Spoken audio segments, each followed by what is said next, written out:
ओम शांति, ओम शांति, ओम शांति। ओम शांति। तो आज 20 सितंबर 2025 आज की मुरली से स्वमान को लिखने का होमवर्क है। 21 बार ये सभी को लिखना है। मैं एक अविनाशी आत्मा हूँ। मैं एक अविनाशी आत्मा हूँ। बाकी हम मुरली सुनेंगे। उसके बाद मुरली सुनते सुनते आपको भी मालूम पड़ेगा कि आज का होमवर्क क्या हो सकता है। मुरली के महावाक्य हैं, मीठे बच्चे, बाप आए हैं तुम्हें, बाप आए हैं तुम पुराने भक्तों को भक्ति का फल देने। बाप आए हैं तुम पुराने भक्तों को भक्ति का फल देने। भक्ति का फल है, क्या है भक्ति का फल? भक्ति का फल, भक्ति का फल, भक्ति का फल क्या है? जिन्होंने बोल दिया वो चुप रहो फिर। भक्ति का फल क्या है? भक्ति करने से हमें क्या फल मिलता है? भगवान मिलता है। भक्ति का फल, भक्ति का फल सुख शांति प्राप्ति। भक्ति का फल बताओ, भक्ति का फल?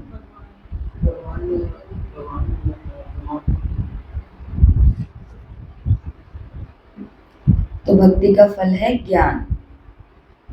इसके लिए अपनी बात पर टिके रहो। टीचर तो कैसे भी पूछेगा ना। तो भक्ति का फल है ज्ञान। तो सर्वशास्त्र में शिरोमणि श्रीमद् भगवत गीता के अंदर ही जिस प्रकार से कर्म, अकर्म और विकर्म ये तीनों शब्द आते हैं, उसी प्रकार से भक्ति, ज्ञान और वैराग्य ये भी आते हैं। तो भक्ति, उसके बाद है ज्ञान, और ज्ञान के बाद आता है वैराग्य। वैराग्य किससे आता है? वैराग्य आता है भक्ति से। भक्ति भी कौन सी वाली भक्ति? भक्ति अर्थात वो भक्ति जहाँ पर हम केवल मांग रहे थे और व्यभिचारी थे, सब तरफ थे, तो उससे वैराग्य आएगा। बाकी भावना और वो चीजें तो है ही। तो बाबा ने कहा भक्ति का फल है ज्ञान, जिससे तुम्हारी सद्गति होती है। प्रश्न, कई बच्चे चलते चलते तकदीर को आपे ही शूट करते हैं, कैसे? शूट करने का मतलब गोली चलाना। तो कैसे शूट करते हैं? उत्तर, अगर बाप का बनकर सर्विस नहीं करते, अपने पर दूसरों पर रहम नहीं करते, तो वो अपनी तकदीर को शूट करते हैं, अर्थात पथ भ्रष्ट हो जाता है। अच्छी रीति पढ़ें, योग में रहें, तो पद भी अच्छा मिले। सर्विसेबल बच्चों को तो सर्विस का बहुत शौक होना चाहिए। प्रश्न, गीत है आज का, कौन आया सवेरे सवेरे? ओम शांति। ओम शांति। सभी बोलेंगे एक बारी और, ओम शांति। ओम शांति। रूहानी बच्चे समझते हैं हम आत्मा हैं, ना कि शरीर। और ये ज्ञान अभी ही मिलता है परमपिता परमात्मा से। बाप कहते, जबकि मैं आया हूँ तो तुम अपने को आत्मा निश्चय करो। आत्मा ही शरीर में प्रवेश करती है, एक शरीर छोड़ दूसरा लेती है। आत्मा नहीं बदलती है, बदलता शरीर है। आत्मा तो अविनाशी है, तो अपने को आत्मा समझना है। ये ज्ञान कभी कोई दे न सके। तो बाप आए हैं बच्चों की पुकार पर। ये भी किसी को पता नहीं कि ये पुरुषोत्तम संगम युग है। बाप आकर के समझाते हैं, मेरा आना होता है कल्प के पुरुषोत्तम संगम युग पर जबकि सारा विश्व पुरुषोत्तम बनता है, इस समय तो सारा विश्व कनिष्ठ पतित है। उसको कहा जाता है अमरपुरी और ये है मृत्यु लोक।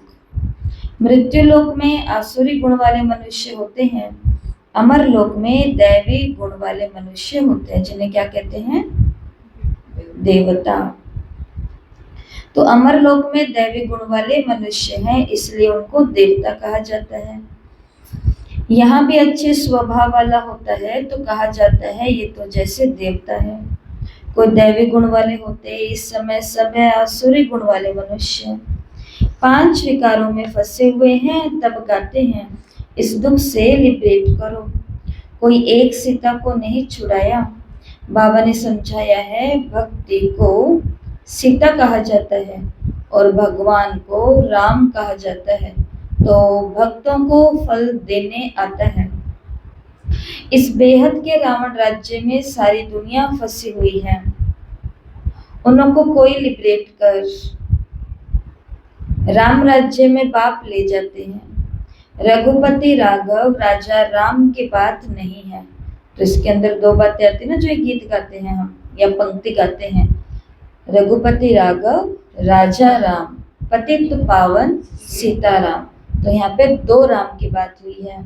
एक राम कौन सा? रघुकुल का जो पति है, राघव राजा राम, और दूसरा कौन है? पतित पावन सीताराम। हर आत्मा रूपी सीता को पतित से पावन बनाने वाला वो राम। तो बाबा ने कहा हर आत्मा को लिबरेट करके बाबा ले जाएंगे, परंतु यहाँ रघुपति राघव राजा राम की बात नहीं है, वो तो त्रेता के राजा थे। अभी तो सभी आत्माएं तमो प्रधान जड़ जड़ीभूत अवस्था में है। सीढ़ी उतरते उतरते नीचे आ गए हैं, पूज्य से पुजारी बन गए हैं। देवताएं किसी की पूजा नहीं करते, वो तो है पूज्य। फिर वो जब वैश्य शूद्र बनते तो पूजा होती है। वाम मार्ग में आने से पुजारी बनते हैं। पुजारी देवताओं के चित्रों के आगे नमन करते हैं। इस समय कोई एक भी पूज्य हो नहीं सकता। ऊंचे से ऊंचे भगवान पूज्य, फिर है सतयुगी देवताएं पूज्य। इस समय तो सब पुजारी हैं। पहले पहले शिव की पूजा होती, वो है अव्यभिचारी पूजा। वो सतो प्रधान थी, फिर सतो देवताओं से भी उतरकर जल की, मनुष्यों की, पक्षियों आदि की पूजा करने लग पड़ते हैं। दिन प्रतिदिन अनेकों की पूजा होने लगती है। आजकल रिलीजियस कॉन्फ्रेंस भी बहुत होती रहती है, कभी आदि सनातन धर्म वालों की, कभी जैनियों की, कभी आर्य समाजियों की। बहुतों को बुलाते हैं क्योंकि हर एक अपने धर्म को ऊंचा समझते हैं ना। हर एक धर्म में कोई ना कोई विशेष गुण होने के कारण अपने को बड़ा समझते हैं। हर एक धर्म में अपने अपने विशेषता। बताओ क्या क्या विशेषता है सभी धर्मों में? जैन धर्म में अहिंसा है। अहिंसा है। जैन धर्म में अहिंसा है। और अगला धर्म इस्लाम धर्म के अंदर शक्ति है। और धर्म है बौद्ध धर्म के अंदर दया, रहम, करुणा। ईसाई के अंदर प्रेम। और ईसाई धर्म का प्रतीक जो क्राइस्ट है वो प्रेम का संदेश लेके आए। और सिख धर्म के अंदर सेवा, कुर्बानी, सेवा। और वे धर्म सारे है ना। तो ये जो कुछ ऐसे तो बहुत सारे धर्म आपको मालूम ही है, परंतु ये वो धर्म है जिनके आधार पर और सभी धर्म निकले हैं। तो हर एक धर्म के अंदर क्या है? एक गुण है। गीता के अंदर आता है यदा यदा हि धर्मस्य ग्लानिर्भवति भारत, कि मैं तब आऊंगा जब धर्म की ग्लानि होगी। लेकिन ये किसी को मालूम नहीं है कि कौन से धर्म की ग्लानि, क्योंकि गीता भारत वालों की है तो वो सोचें अगर कि केवल हमारे धर्म की बात है, तो ऐसा नहीं है। सबसे पहला तो धर्म ग्लानि आत्मा की हो चुकी है। आत्मा जो शांति प्रिय थी वो अशांति में ज्यादा रहना लग गई है। आत्मा जो प्रेम प्रिय थी वो नफरत घृणा के अंदर ज्यादा आ गई है। आत्मा जो कि पवित्र स्वरूप थी वो ऑटोमेटिक रावण के चंगुल में हम सभी आकर के कान आंख ना कहीं तो हम अच्छी तरह ही बने हैं अपवित्र। तो इसके लिए खैर ये सारी बातें हैं गलाने की। दूसरा धर्म गलाने कौन सा होता है कि जिस धर्म ने जो सिखाया आज वो उनके पास नहीं है। जिस तरीके से सिखाया गया था वो उस तरीके से आज उनके पास नहीं है, तो वो भी क्या हो गई है, धर्म गलानी हो गई है।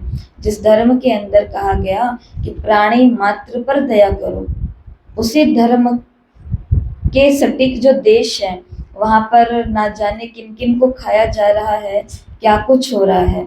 सेम यहाँ पर भी सेवाओं के अंदर स्वार्थ आ गया है। नाम कल की अव्यक्त मुरली में सुना ना हम सभी ने कि बाबा ने कहा तुमने चाबी को उल्टा घुमा दिया, राइट की जगह लेफ्ट घुमा दिया। उसमें से एक चाबी बाबा ने कौन सी बताई थी? चाबी राइट ये थी कि काम मेरा नाम बाप का। चाबी उल्टी हमने कौन सी घुमा दी? नाम मेरा, काम बाप का, नाम मेरा। वही करेगा, परंतु नाम किसका होएगा? मेरा होना चाहिए। जबकि होना क्या चाहिए था? कर्तव्य मैं करूंगा, काम मैं करूंगा, है ना। लेकिन नाम फिर भी प्रत्यक्षता किसकी होनी चाहिए कि देखो ये है भगवान के बच्चे, ये है बाबा के बच्चे, ये है ब्रह्मा कुमारी, ये है ब्रह्मा कुमार। तो कौन प्रत्यक्ष हुआ? बाबा प्रत्यक्ष हुआ ना। कल के मुरली में बाबा ने बोला ब्रह्मा तुमको पसंद नहीं आता है, ब्रह्मा से कनेक्शन नहीं रखोगे तो फिर अपना नाम बदल लो और नाम क्या कर लो? ब्रह्मा कुमारी की जगह शिव कुमारी कर लो। दूसरी बात, साकारी दुनिया में तुमको आना है सत्यों के अंदर, उसकी जगह फिर शिव ही तुम्हें पसंद है। डायरेक्ट हमारा तो कनेक्शन बाबा से है। तो बाबा ने कहा फिर कहाँ बैठे रहना? निराकारी दुनिया में बैठे रहना, फिर स्वर्ग में मत आना। तीसरा बाबा ने क्या बताया? रिश्ता, संबंध, फैमिली। तो वो भी कहाँ पर तुमको चाहिए? कृष्ण के साथ चाहिए या शिव बाबा के साथ चाहिए? बिंदी बिंदी के पास बैठे रहे नहीं, हमको क्या चाहिए भी क्या? कृष्ण की नगरी में हमें आना है, ऐसा ही चाहिए ना। तो कृष्ण की नगरी में आना, ये तीनों बातें थी। तो उसके लिए क्या रहना पड़ेगा? इस फैमिली के उतना ही नजदीक रहना पड़ेगा। ब्रह्मा अलौकिक पिता है, उनके हर कदम के ऊपर कदम रखना पड़ेगा और उसके साथ में इसको भी याद करना पड़ेगा। ऐसा कल की मुरली के अंदर बाबा ने कहा। तो ये चाबी उल्टी घुमा देते हैं, इसलिए लोग खुल नहीं रहे हैं हमसे। तो चाबी को कैसा घुमाना है? सीधे की तरफ घुमाना है, अर्थात पर चिंतन की जगह स्वचिंतन करना है, पर दर्शन की जगह स्वदर्शन करना है। पर और क्या था? और ये था नाम मेरा काम उसका की जगह काम मेरा नाम उसका, ये करना है। ऐसे चाबी राइट वे के अंदर घुमानी है। तो ये बात हम यहाँ क्यों कर रहे हैं? क्योंकि बाबा ने आज ये बात कही है कि जो सभी धर्म वाले होते हैं ना, वो उनके अंदर अपना अपना गुण होने के कारण वो अपने आप को क्या समझते हैं? बहुत बड़ा समझते हैं। जैनियों में भी किस्म किस्म के होते हैं, 5-6 वैरायटी होते हैं। उसमें भी फिर कोई नागे रहते हैं लेकिन उसका अर्थ नहीं समझते हैं। भगवान उवाच, मतलब शरीर के ऊपर कपड़ा नहीं है, इसका अर्थ भगवान ने क्या बताया है? अशरीरी आए थे और अशरीरी बन करके जाना है, लेकिन फिर उन्होंने अपने कपड़े उतार दिए। तो दिगंबर, जैनियों के अंदर एक होते हैं दिगंबर, आज भी हैं। दूसरे होते हैं श्वेतांबर, जो अपनी क्लास वालों ने तो बारी बारी से देखे हैं, बहुत बारी आपने देखे हैं, जो श्वेत कपड़े पहनते हैं। उसके अंदर भी बहुत सारे हैं। मंदिर मार्गी होते हैं, 13 पंथी होते हैं, 22 पंथी होते हैं और ना जाने कितने कितने होते हैं, बहुत है। मुंह पट्टी, उससे पता चल जाता है ये मुंह की पट्टी अगर लंबी है तो ये इसके हैं, मुंह की पट्टी अगर ऐसी है तो ये इसके हैं, मुंह की पट्टी है ही नहीं तो ये कौन से हैं, सिर ढका हुआ है पूरा ऐसे तो वो कौन से हैं, अलग अलग हैं। तो बाबा ने कहा वास्तव में इसका अर्थ क्या था?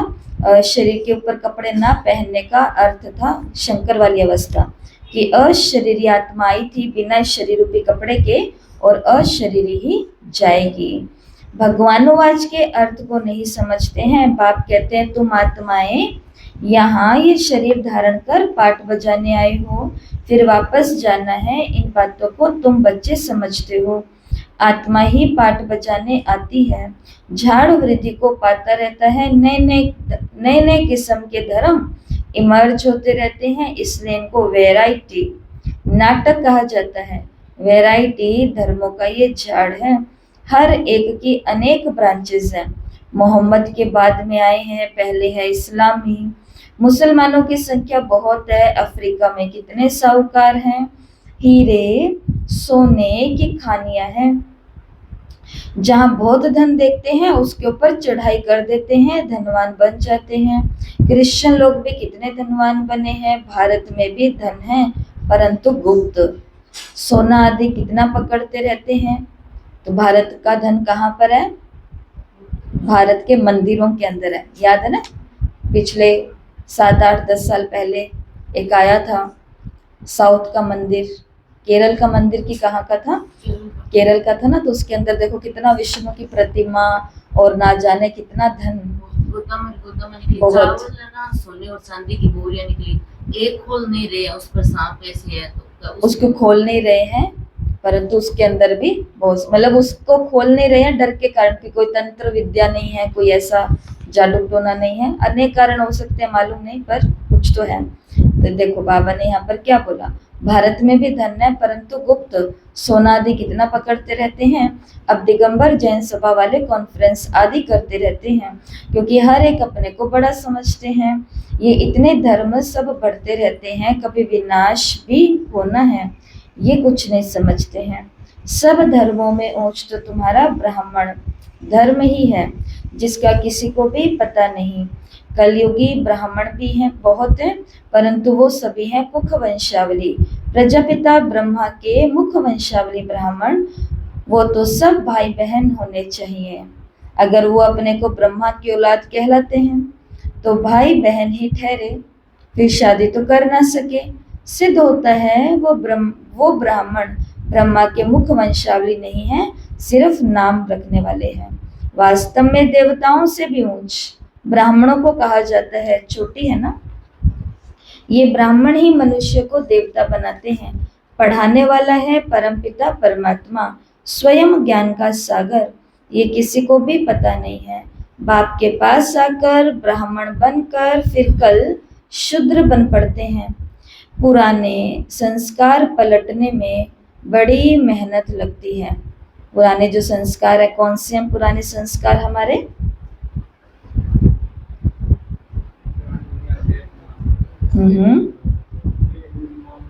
देहाभिमान, पुरानी दुनिया को देखना, और भक्ति, और नेगेटिविटी, हर बात में नकारात्मकता, और और नहीं बोलते, इनके खत्म हो गए पुराने संस्कार। मजाक कर रही हैं? हाँ, अरे आप लोग बोलते औरों को बोलने का चांस ही नहीं मिलता है, तो आप जल्दी बोल देते हो तो रुकते नहीं हो। चलो बोलो, सबको बोलना कंपलसरी है। देखो कल अपन ने स्कूल की बात करी थी ना, कि वे स्कूल और कॉलेज के अंदर क्या डिफरेंस होता है, आप सभी ने अंतर बताए थे। तो किसी ने क्लास सुनी होगी तो उनका कमेंट आया हो एक बहन का, तो उसने आगे से पोस्ट करा है, उसने भी एक बताया। देखो बताने वाला कहीं से भी बैठ के बता सकता है। अब उसको क्या पता कि दीदी ये देखने वाले हैं या नहीं देखने वाले हैं, क्लास तो हो गई है सुबह, लेकिन उन्होंने उसके अंदर लिख करके भेजा है कि स्कूल के अंदर होमवर्क मिलता है, कॉलेज के अंदर होमवर्क नहीं मिलता है ना। बोला था ये अपनों ने, ये वाला नहीं बोला था, ये नहीं बोला, ये नहीं बोला तभी तो उन्होंने बोला है क्लास के अंदर ये आया नहीं है। तो अब बताओ भाई पुराने संस्कार कौन कौन से हैं? पुराने संस्कार मुझ में कौन से, ये नहीं, पुराने संस्कार कौन कौन से होते हैं, कौन कौन से होते हैं पुराने संस्कार?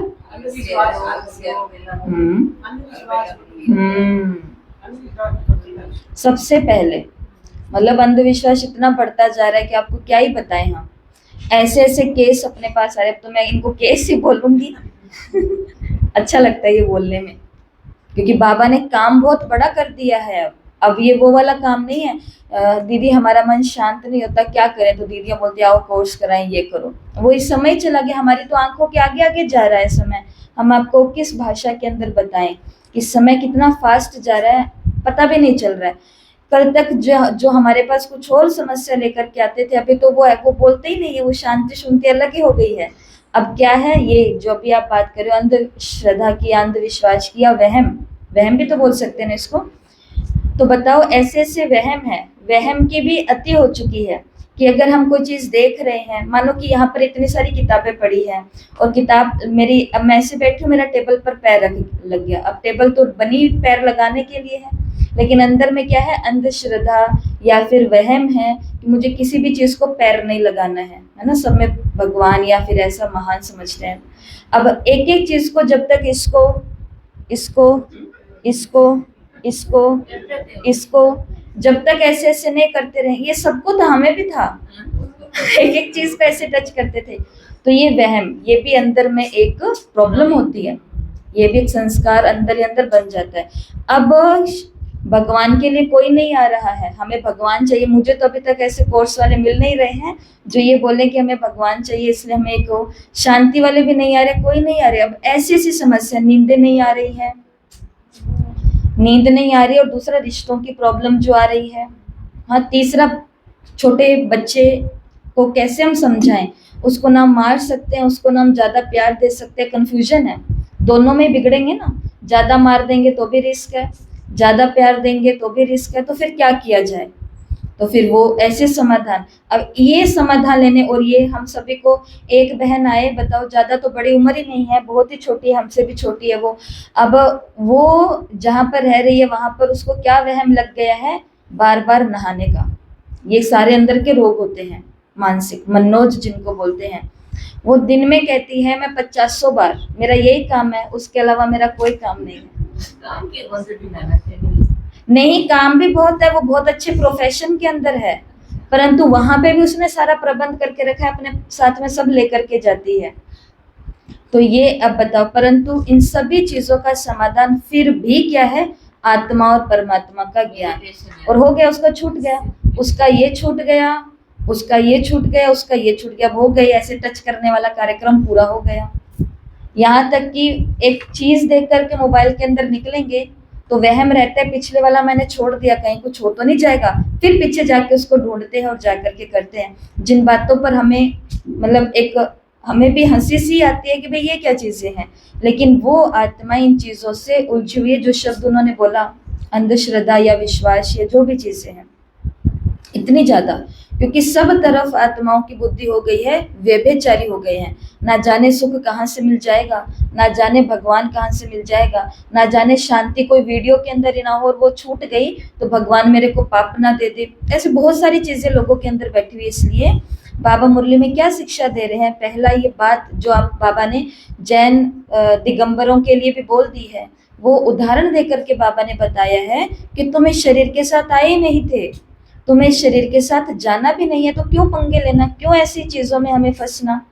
अभी कल एक बहन ने बताया कि उसको एक नई नई आदत लगी नहीं है, ट्राई करके देखा, और उन्होंने देखो तब बहनें आपके काम आती है, उन्होंने आकर के सच्चाई से अपनी वो प्रॉब्लम बताई, कमी बताई, और उसको इतना अच्छा, कल की मुरली के हिसाब से चाबी को उल्टा सीधा घुमाना उनको सोल्यूशन मिल गया कि अभी तक मेरा ये संस्कार नहीं बना है, 1 या 2 बार ही हुआ है। संस्कार बनने से पहले पहले मुझे इसे तोड़ना है, क्योंकि ये चीज मेरे शरीर को अच्छी लग रही है, आत्मा के लिए ये चीज कोई मायने, शुद्र है, रत्ती भर है, कोई काम की नहीं। इसलिए बाबा ने कहा कि तुम शुद्र जो बन पड़ते हो, किसके कारण बन पड़ते हैं, ज्ञान में चलते चलते पुराने संस्कार इमर्ज हो जाते हैं। तो ऐसे पुराना संस्कार अभी आपसे पूछूंगी नहीं, अभी आगे चलेंगे।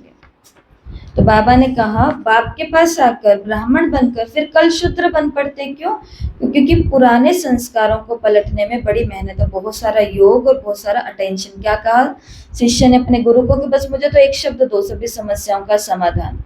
तो वो एक शब्द बोर्ड के ऊपर लिख देता है, अटेंशन। वो कहता है ये मेरे को मालूम है, कुछ और बताओ। फिर वो लिखता है अटेंशन। वो कहता है ये मेरे को मालूम है गुरुजी, कुछ और बताओ। वो कहते हैं अटेंशन। क्योंकि सारे काम हमें होश में करने हैं, तो ही पुराने संस्कारों से अपन सभी बच के रह सकते हैं। माया का कोई भी भरोसा, जब 40 साल वाले, 50 साल वाले, 60 साल वाले शादियां कर सकते हैं, ऐसा सोच सकते हैं, सब कुछ कर सकते हैं।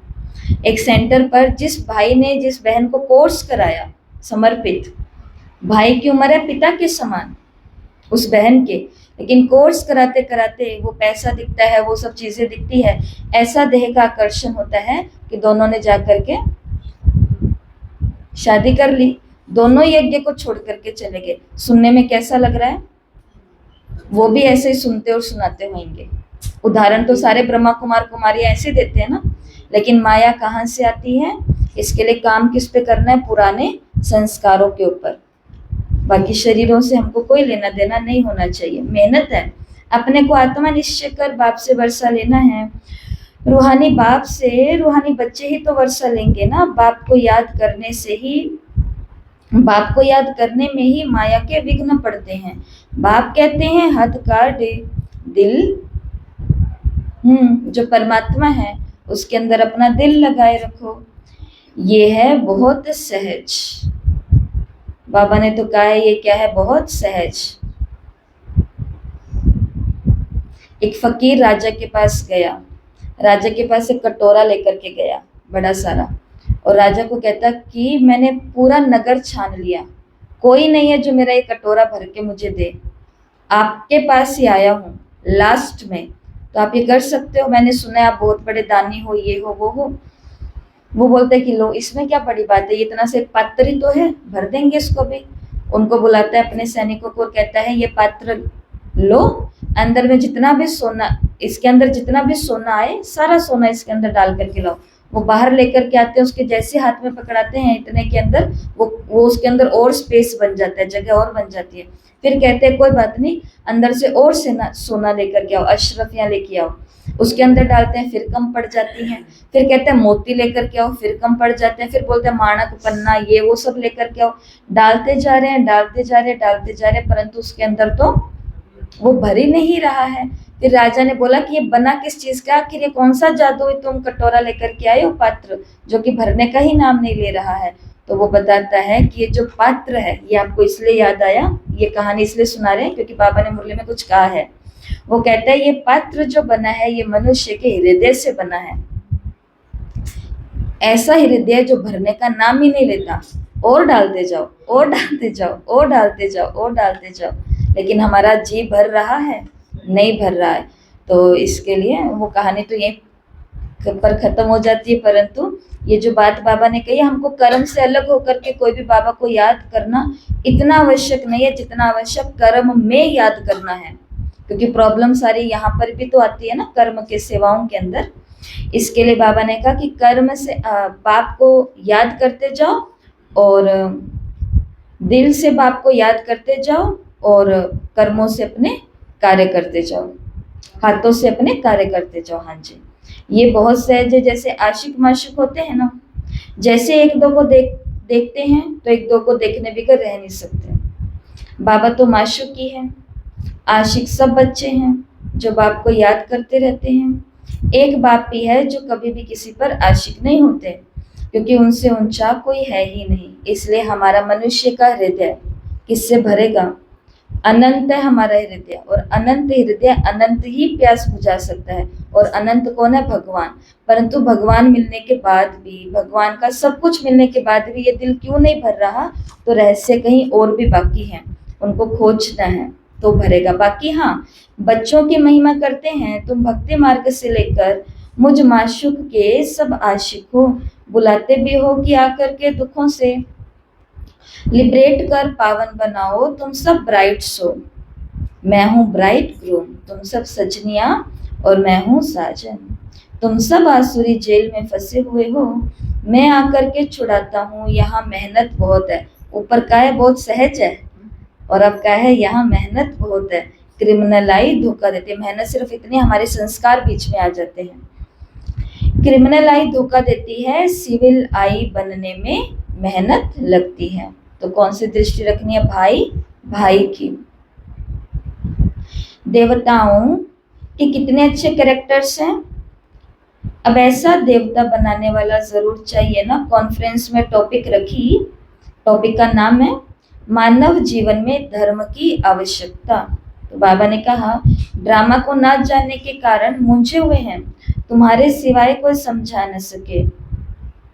क्रिश्चियन अथवा बौद्ध आदि को ये थोड़ी मालूम है कि क्राइस्ट बुद्ध कब आएंगे। तुम झट हिसाब किताब बता सकते हो तो समझाना चाहिए, धर्म की तो आवश्यकता है ना, लेकिन पहले पहले कौन सा धर्म था, फिर कौन से धर्म आए। अपने धर्म वाले भी पूरा समझते नहीं हैं, योग नहीं लगाते हैं और योग के बिगड़ ताकत नहीं आती। आज बाबा ने ब्राह्मण वर्ण को ब्राह्मण धर्म बोला है। तो बाबा ने कहा, अपने इस धर्म वाले में भी अगर योग नहीं करते हैं और योग बिगड़ ताकत नहीं आएगी, जोहर नहीं भरेगा। बाप को ही ऑलमाइटी अथॉरिटी कहा जाता है। तुम कितना ऑलमाइटी बनते हो, विश्व के मालिक बन जाते हो, तुम्हारे राज्य को कोई भी छीन ना सके। उस समय और कोई भी खंड नहीं होते हैं। अभी तो कितने खंड हैं। ये सृष्टि चक्र कैसे फिरता है। 5000 वर्ष का ये चक्र है, बाकी सृष्टि लंबी कितनी है वो थोड़े ही माप सकते हैं। धरती का करके माप कर सकते हैं, सागर का तो कर न सके। आकाश और सागर का कोई भी अंत पा ना सके। तो समझाना है कि धर्म की आवश्यकता क्यों है। तो बाबा ये जो रिलीजियस कॉन्फ्रेंस की बात कर रहे हैं, तो उसके अंदर सभी धर्म वाले आकर के बैठने वाले हैं, जिसके अंदर मेन जो बाबा ने उनका टॉपिक बताया है कि मानव जीवन में धर्म की क्या आवश्यकता है। तो सभी अपने अपने धर्म के बारे में बताने वाले हैं। तो बाबा ने कहा, तुम भी उसके अंदर इनवाइटेड हो, तो तुम्हें भी वहां जा करके ये करना है और आपको मालूम होगा और होना भी चाहिए। सन 1980-81 के अंदर हमारी ये जो संस्था है, इसको यूनाइटेड किंगडम के द्वारा, यूनाइटेड नेशन यूएनओ है ना, उस ऑर्गेनाइजेशन वहां के द्वारा जो है इसको एनजीओ घोषित किया गया है। गैर सरकारी संस्था, एनजीओ जो होते हैं, जो चैरिटेबल होती है, चैरिटी के ऊपर बेस्ड होती है, तो ऐसी ये संस्था घोषित की गई। और उसी समय दादियां जो थी उन सभी को ये उसके अंदर जब संलग्न किया गया, शामिल किया गया, तो वहां पर धर्म सम्मेलन जो होते हैं उसके अंदर एक जगह तब से लेकर के आज तक इसकी है, ब्रह्मा कुमारी इसकी भी है। जैसे पीछे अभी उषा दीदी जाकर के आए हैं, उसके अंदर ऐसा जो विदेश के अंदर होती है, तो वहां पर सभी अपनी अपनी राय देते हैं, तो इनसे भी राय पूछी जाती है। तो धर्म की आवश्यकता क्यों है, समझाना चाहिए। देखो बाबा ने केवल मुरली में बोला, और धर्म वाले माउंट आबू में ये जैनी लोगों का बहुत है ना, दिगंबर का, तो वहां जो देलवाड़ा मंदिर है वो कौन से जैनियों का है, वहां पर जाते सभी जैनी हैं, क्योंकि वो तीर्थ है, 5 तीर्थों में से एक तीर्थ है जैनियों का। परंतु वो मेन जो मंदिर है वो किसके होते हैं, दिगंबर जैनियों के होते हैं, जो मंदिर मार्गी होते हैं, जो मूर्ति की पूजा करते हैं। तो इसलिए उन्होंने कॉन्फ्रेंस रखी है। तो तब बाबा ने कहा कि तुमको भी ऐसी चीजें करनी है जिसके अंदर तुम्हें समझाना है। और हमारे बड़ों ने मेहनत किया, मेहनत कर करके, और संस्था के लिए भी नाम। अब देखो वो तो आगे चले गए, कितनी सुंदर चाबी उन्होंने घुमाई है कि काम हमारा नाम तेरा। अब आगे से आगे ये दीदी आती जा रही हैं, वो अपनी सेवाएं आगे से आगे संभाल रही हैं, परंतु करने वाले बनाने वाले तो सब कर करके चले गए। किसके लिए किया, अपने लिए या आगे वालों के लिए। हाँ, तो जो भी करा जाता है वो खुद के लिए नहीं, वो सबके लिए, ताकि हम तो कल को चले जाएंगे, हमारे पीछे से यज्ञ एक बहुत बड़ी भूमिका के साथ कार्य करना चाहिए। तो ऐसा, तो बाबा ने कहा इस टॉपिक के ऊपर समझाना है। सारा चक्र बना ही हुआ है धर्मों के ऊपर। यह है ही वैरायटी धर्मों का झाड़, ये झाड़ है अंधों के आगे आईना। तुम अभी बाहर सर्विस पर निकले हो, आहिस्ते आहिस्ते तुम्हारी वृद्धि होती जाएगी। तूफान लगने से बहुत पत्ते गिरते भी हैं, और धर्मों में तूफान लगने की कोई बात ही नहीं होती है, उनको तो ऊपर से आना है। और यहाँ तुम्हारी स्थापना बड़ी वंडरफुल है। पहले पहले वाले भक्त जो हैं उनको ही आकर के भगवान को फल देना है, अपने घर ले जाने का। बुलाते भी हैं कि हम आत्माओं को अपने घर ले जाओ। ये किसी को भी पता नहीं कि बाप स्वर्ग का भी राज्य भाग्य देते हैं। सन्यासी लोग तो सुख को मानते भी नहीं हैं, वो चाहते हैं मोक्ष को। मोक्ष को वर्षा नहीं कहा जाता, खुद शिव बाबा को भी पाठ बजाना पड़ता है, तो फिर किसी को मोक्ष में कैसे रख सकते हैं? तुम ब्रह्मा कुमार कुमारियां अपने धर्म को और सब धर्म को जानते हो, तुमको तरस पड़ना चाहिए कि अभी सब में हो क्या रहा है। तुमको क्या पढ़ना चाहिए? तरस। चक्र का राज समझाना चाहिए। बोलो, तुम्हारे धर्म स्थापक फिर अपने समय पर आएंगे, पर समझाने वाला होशियार चाहिए। वो समझाने के लिए निकले और धर्म पिता की इंसल्ट ही कर दें, कौन आएगा ब्रह्मा कुमारी के पास? कोई नहीं आएगा। इसलिए जो उन्होंने काम किया वो सर्वश्रेष्ठ कार्य था। मतलब सोचो, एक भीड़ वाली दुनिया के अंदर आकर के एक धर्म की स्थापना कर देना, ये कितनी बड़ी बात है। कौन सोचता है कि हमारे घर में जो बच्चे के रूप में पैदा हुआ है, कल को ये इस दुनिया को एक बड़ा धर्म देने के लिए आया है? ना सिद्धार्थ के लिए ऐसा सोचा था, ना महावीर स्वामी के लिए ऐसा सोचा था, ना गुरु नानक देव के लिए, इन 10 गुरुओं के लिए किसी ने सोचा था, ना क्राइस्ट तो पैदा भी कहाँ हुआ है? वो भेड़ बकरियां जहाँ रहती है वहां पर हुए। किसने सोचा था? किसी ने भी नहीं सोचा था, लेकिन ऐसा हुआ ना। तो बाबा ने कहा इसलिए धर्म के टॉपिक पर और उनको बताओ कि आपका धर्म अभी क्या हो रहा है, तो समझाने वाला होशियार चाहिए। तुम समझा सकते हो कि हर एक को सतो प्रधान से सतो रजो तमो में आना ही है। अभी है रावण राज्य, तुम्हारी यह सच्ची गीता जो बाप सुनाते हैं। भगवान निराकार को कहा जाता है, आत्मा निराकार गॉडफादर को बुलाती है। वहां तुम आत्मा ही रहती हो, तुमको परमात्मा थोड़ी कहेंगे। परमात्मा तो एक ऊंचे ते ऊंच भगवान है, बाकी सब है आत्माएं उनके बच्चे। सर्व का सदगति दाता एक है और फिर है देवताएं, उनमें भी नंबर 1 है श्री कृष्ण, क्योंकि आत्मा और शरीर दोनों पवित्र हैं। तुम हो संगम युगी, तुम्हारा जीवन अमूल्य है। तुम्हारा जीवन अमूल्य है, देवताओं का नहीं, ब्राह्मणों का जीवन अमूल्य है। कारण क्यों है हमारी लाइफ अमूल्य? भगवान के सम्मुख है। अच्छा, और हाँ, अगली नई दुनिया और चढ़ती कला। भगवान की पढ़ाई, अमूल्य पढ़ाई पढ़ रहे हैं। और हमारा जीवन अमूल्य क्यों है? बताओ, अमूल्य किसका जीवन होता है? देखो दुनिया के अंदर किसका जीवन को अमूल्य कहा जाता है? भाई इनकी लाइफ तो बहुत वैल्यूबल है। किसको कहा जाता है? जिनसे औरों को फर्क पड़ता है। एक ऐसा जिसके पीछे 100 लोग हैं, तो उस एक का जीवन कैसा है? अमूल्य है। एक ऐसा जिसके पीछे हजारों का जीवन है, तो उसका जीवन कैसा है? अमूल्य है। भाई इनका हर डायरेक्शन कीमती है, इनका जीवन कीमती है। वो बॉडीगार्ड रखते हैं ना, जब तक वो आराम से चल रहे उठ रहे साधारण जीवन जी रहे थे, किसके आगे बॉडीगार्ड होता है? नहीं होता। लेकिन जैसे जैसे जैसे जैसे जैसे आगे बढ़ते जाते हैं, अनेकों की नजरों में आते हैं। क्योंकि देखो, कईयों का जो भला करेगा, ये संसार में है ही है, जो कईयों का भला करेगा वो जरूर किसी का नुकसान भी जरूर कर रहा होगा। नुकसान किसका हो रहा होगा? जो बुरे कार्य कर रहे हैं उनका नुकसान होगा, उनका नुकसान होगा। तो वो लोग किसके ऊपर हमला करेंगे? जो ये एक है जिसके कारण सभी हो रहा है। प्रकार से ये मार्ग ऐसा ही होता है कि इस मार्ग में जब हम बहुतों का जीवन मेरे कारण अच्छा बन रहा है, तो इनडायरेक्टली बहुतों के काम ठप भी हो रहे हैं। तो वो लोग किस पर आक्रमण करेंगे? इस पर। तो बाकी जो इनके सदस्य होते हैं या इनके मेंबर्स होते हैं, अनुयायी होते हैं, वो इनके लिए क्या रख देते हैं? बॉडीगार्ड रख देते हैं, बुलेट प्रूफ गाड़ी रख देते हैं, या ऐसी चीजें रखते हैं, ताकि इनका लाइफ बहुत कीमती है, हम सभी के लिए बहुत जरूरी है। ऐसे शिव बाबा ने कहा कि तुम्हारा जीवन क्या है? अमूल्य है। आप जो एक एक अपने घर से बैठी हो, यहाँ पर बैठे हो या बैठी हो, आप अपने घर के हो कौन? कौन हो? शिव बाबा ने तो कहा है कि तुम तुम्हारे घर के इष्ट देव और इष्ट देवी हो। मतलब इष्ट देव इष्ट देवी एक ही होता है पूरे कुल के अंदर। अब वो आप हो। आपकी जिस दिन सोच नीचे गिरेगी, उस दिन ये समझ लेना मेरे 500 परिवार के जो लोग हैं वो सभी भी अपने अपने स्थान पर बैठे बैठे छोटा ही सोच रहे होंगे।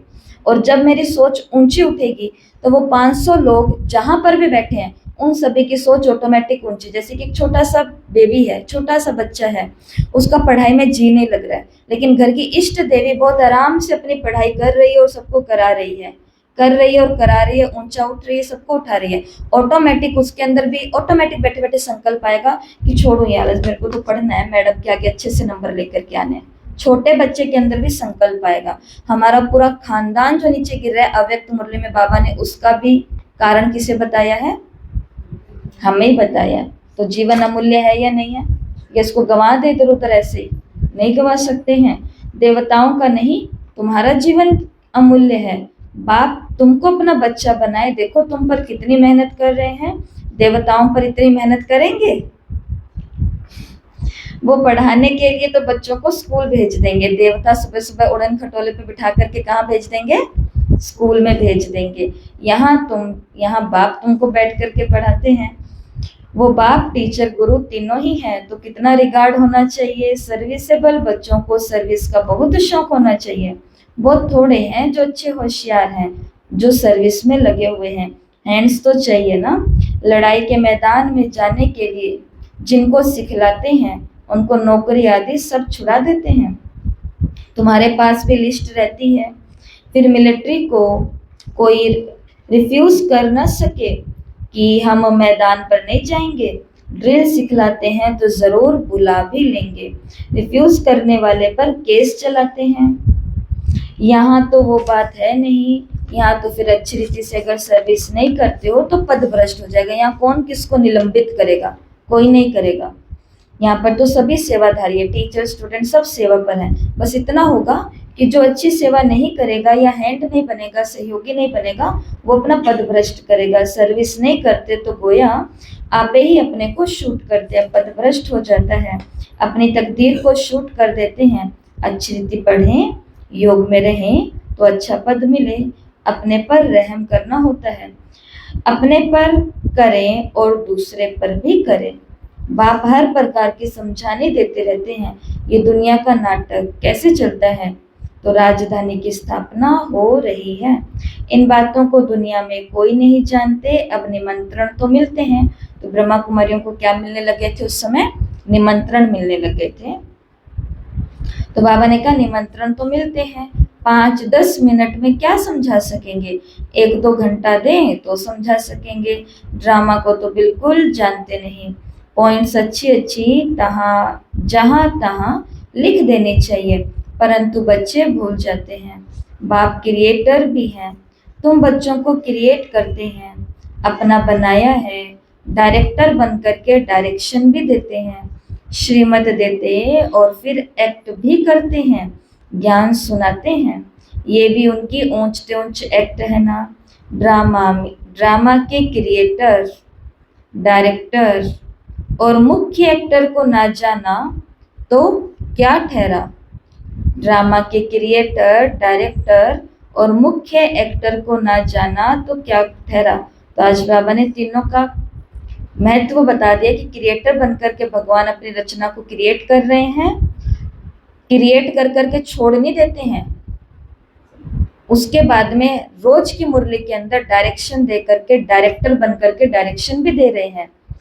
और केवल डायरेक्शन भी नहीं कि ऐसे बैठ जाएं और बैठ करके हाँ भाई तुम ये करो ये करो ये करो, ऐसा भी नहीं है। साथ में खुद एक्ट करके दिखाने वाला एक्टर भी है कि खुद पढ़ा भी रहे हैं और अपने रथ के द्वारा सब करा भी रहे हैं। तो जानना है इसको। अच्छा, मीठे मीठे सिकिलते बच्चों प्रति माता पिता बाप दादा का याद प्यार और गुड मॉर्निंग। रूहानी बाप की रूहानी बच्चों को नमस्ते। हम रूहानी बच्चों की रूहानी माता पिता बाप दादा को याद प्यार, नमस्ते, गुड मॉर्निंग, ओम शांति, शुक्रिया बाबा, शुक्रिया, वाह बाबा वाह। धारणा के लिए मुख्य सार। पहला, इस अमूल्य जीवन में पढ़ाने वाले टीचर का बहुत बहुत रिगार्ड रखना है।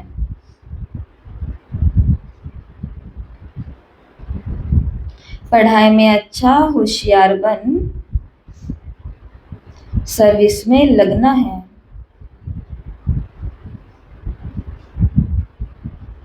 अपने ऊपर आपे ही रहम करना है। तो अमूल्य जीवन में पढ़ाने वाले टीचर का बहुत बहुत रिगार्ड रखना है, पढ़ाई में अच्छा होशियार बन करके सर्विस में लगना है और अपने ऊपर आपे ही रहम करना है। दूसरा, अपने आप को सुधारने के लिए सिविलाइज्ड बनना है।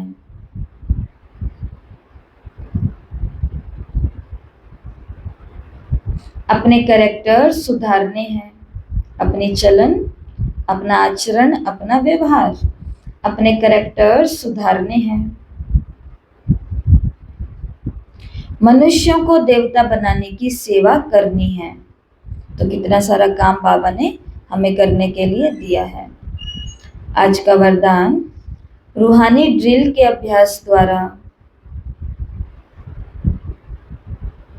रूहानी ड्रिल के अभ्यास द्वारा फाइनल पेपर में पास होने वाले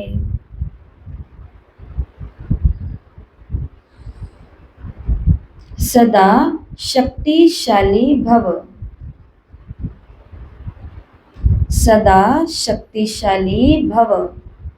बाबा ने कहा, जैसे वर्तमान समय के प्रमाण शरीर के लिए सर्व बीमारियों का इलाज एक्सरसाइज सिखाते हैं, ऐसे आत्मा को सदा शक्तिशाली बनाने के लिए रूहानी एक्सरसाइज का अभ्यास चाहिए। चारों ओर कितने भी हलचल का वातावरण हो, लेकिन आवाज में रहते आवाज से परिस्थिति का अभ्यास करो। मन को जहां और जितना समय स्थित करने चाहो उतना समय वहां स्थित कर लो, तब शक्तिशाली बन फाइनल पेपर में पास हो सकेंगे। तो ये जो ड्रिल स्वमान का अभ्यास है, 5 स्वरूपों का अभ्यास है और तीनों लोक का अभ्यास है, ये अभ्यास ही क्या है, हमारी एक्सरसाइज है। तो बार बार ये करते हैं तो बाबा ने कहा मन बुद्धि शक्तिशाली बनते हैं। स्लोगन है, अपने विकारी स्वभाव संस्कार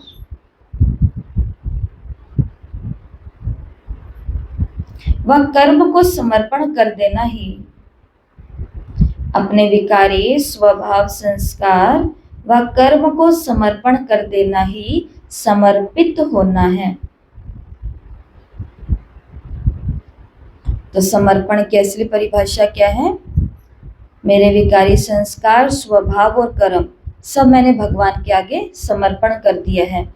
यज्ञ की शुरुआत में ब्रह्मा बाबा थे, उनका कोई समर्पण समारोह नहीं मनाया गया, कोई बैच लगा करके, कोई तिलक लगा करके नहीं। मम्मा थे और दादियाँ थी, उनका कोई समर्पण समारोह नहीं मनाया गया। दादी आई, उनका भी कोई समर्पण समारोह नहीं था। ये समर्पण समारोह तो बहुत आगे जाने के बाद में हुआ है। जो भी हम टीचर्स का, बहनों का देख रहे हैं ना, सेरेमनी मनाते हैं, बहुत ग्रैंड होती है। अपने सेवा केंद्रों पर भी होती है, अपने शहर में भी होती है, अपने ननिहाल, ददियाल, जहाँ भी वो जाकर के करना चाहे वहाँ होती है, और माउंट आबू के अंदर भी होती है, जिसका जो करना चाहे। परंतु ये समर्पण को बाबा ने एक विधि बताई है कि अब आप एक लिस्ट में आ गए हो, क्योंकि बहनों का कुछ बना हुआ होता है सिस्टम, आप उस लिस्ट में आ गए हो। परंतु इसके अलावा एक और समर्पण है, जो समर्पण होना ज़्यादा ज़रूरी है, और वो कौन सा है?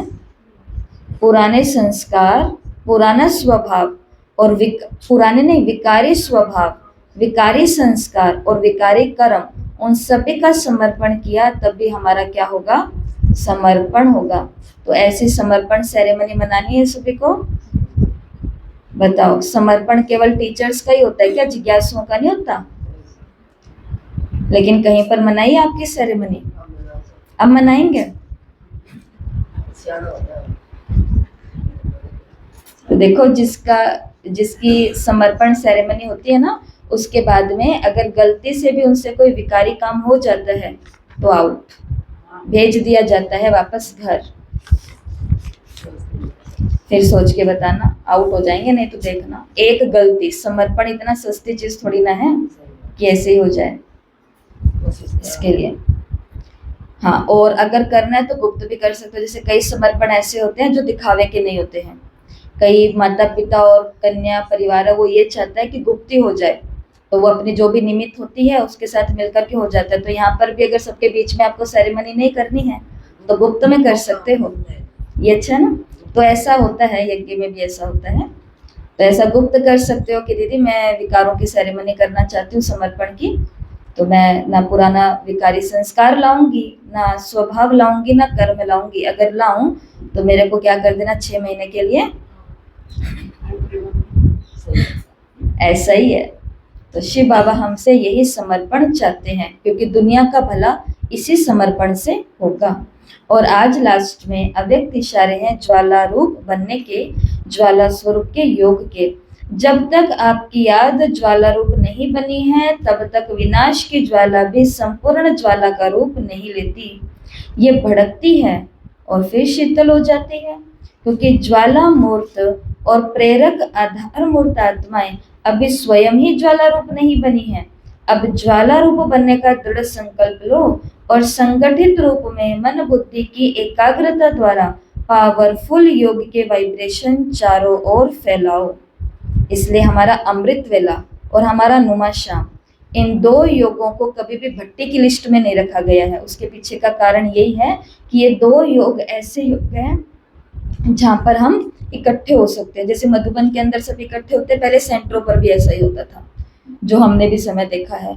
उन सेंटरों पर कोई स्पेशल कार्य होता था तो इकट्ठे होता था अमृत वेला और नुमा शाम। लेकिन अभी समय अच्छा नहीं है ना, समय रिस्क वाला। आपको बताऊं, अपनी क्लास के अंदर एक लेडी सुबह 4 बजे, यहाँ 4 बजे योग करने के लिए आ जाती थी। वो कहती मैं अमृत वेला करूंगी तो पापा के घर ही करूंगी। और जब कोई हम ज्ञान में निकले नहीं हुए थे, टीचर तो अंजू बहन थे, वही सेवाएं संभालते थे, कोर्स मुरली सब चीजें। तो वो कहते थे कि दीदी मैं आऊंगी तो 4 बजे आऊंगी। अच्छा जी, आओ, जरूर आओ। वो 4 बजे आकर के अमृत वेला यही करते थे, गेट उनके लिए खुलता था 4 बजे। क्या आपको आज से पहले बात बताइए कभी?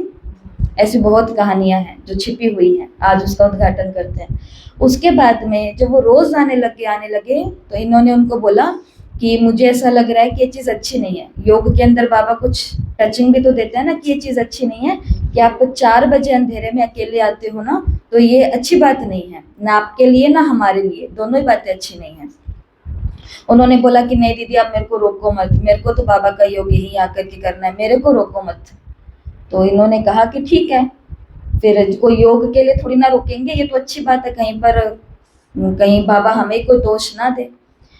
लेकिन कमाल की बात सुनो, बाबा कैसे अपने बच्चों की रक्षा करता है। भाई टीचर ने डायरेक्शन दे दिया, टीचर का तो कहना नहीं माना, तो बाबा ने मुरली चलाई उसके ऊपर। ऐसी मुरली आप लोगों के सामने आई नहीं, पुराने हैं, उन्होंने सुनी है। तो उस मुरली के अंदर बाबा ने स्पष्ट बोला कि सुबह के अंधेरे के समय, अमृत वेले के समय सभी को योग कहाँ करना है? अपने अपने घरों में करना है, क्योंकि सुबह का समय कैसा होता है? रिस्क वाला होता है, कोई कैसा भी हो। ऐसी स्पष्ट बातें बाबा ने मुरली में लिखी और फिर उसने माना, वो कहती मैं घर पे ही करूंगी। ठीक है, तो इसके लिए ये 2 योग स्पेशल संगठन के रखे जाते हैं, क्योंकि यहाँ पर हम मिल सकते हैं इकट्ठे होकर के।